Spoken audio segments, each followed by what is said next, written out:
So, my experience of my childhood, I was a very shy little girl. I had lots of emotions, not really understanding them or knowing what they were. I felt quite frightened in a lot of situations, didn't have good self-esteem or confidence, but didn't understand what was going on and happening for me. So I just thought that I was different to other children because I saw other children being really happy and confident. But on the inside, I was really sad. I felt really sad with this. And I would suffer from a lot of illnesses. And again, not understanding why, I was just labelled the poorly child, off school a lot.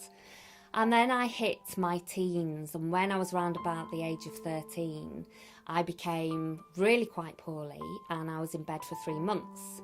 Doctors didn't know what was going on with me, and I even saw a psychologist who threatened to put me into a children's home and take me away from my parents because thought I was just putting it on, wrapping my parents around my little finger. The more this was going on, the more I was pushing the emotions away and trying to numb them, really. I couldn't cope with what was going on internally. I wanted to hide under the duvet cover and just escape from the emotions and everything in life. I moved on from that, went back to school after being threatened to be put into this children's home, and then feeling very isolated, moved on into adulthood and developed chronic pain where I was in a car accident, couldn't use my arm, and went through the whole thing again of pushing myself away from pain, taking painkillers, medication, which society helps us to do. So once I decided to have a internal TENS machine, a spinal cord stimulator fitted, it gave me the confidence to get back into work after having 16 years out of the workplace.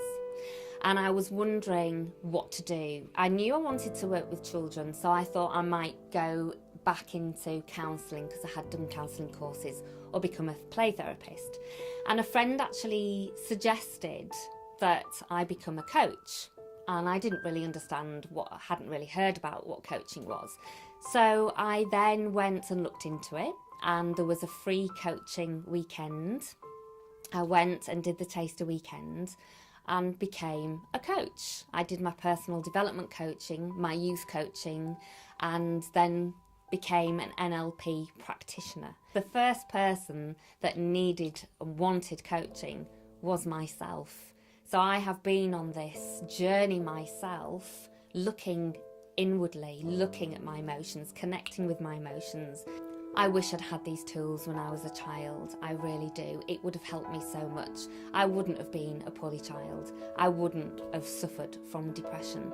I would have known that all it was my body trying to get my attention and talk to me. And that's why I'm so incredibly passionate now about the Emoji Coach programs, because the Emoji Coach programs can prevent all of this in children by getting to children at a young age and helping them to connect to their emotions and regulate their emotions, and help them to understand that they're not scary monsters. They're part of you and they're there to help you. You just need to listen to them. It can really help children move forward in their lives.